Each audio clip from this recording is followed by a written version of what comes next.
দাঁতের যন্ত্রণা তার 50টা শুধু রোগী হয়ে যাও এখানে। ওহ, ধোঁয়া উঠছে কেন? কি রান্না করছিস? টমেটোটা আনা হলে আমার মনে থাকেনি। হুম, কি আনা হয়নি? কি আনা হয়নি? ওইটা কি রান্না করছিস? টমেটোটা দিলে ভালো হতো। কি রান্নাটা করছিস? কি দেখতে পাসনি?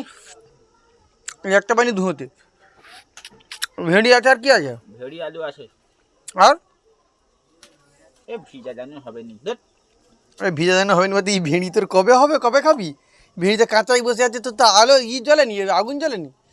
আগে ভালো করে করি তারপর তো পানিটা দেবো, টাইট হোক। কি করে টাইট হবে? আগুন জ্বলেনি তো টাইট হবে কি করে? এটা যে ওই ভিজা জানি ধরেনি সারা গোবর রোদে ফোদে দেও। তুই কোথা পালাচ্ছিস? তুই কোথা পালাচ্ছিস? শুকনো জানুন আনতে গেছিস? কবে হবে?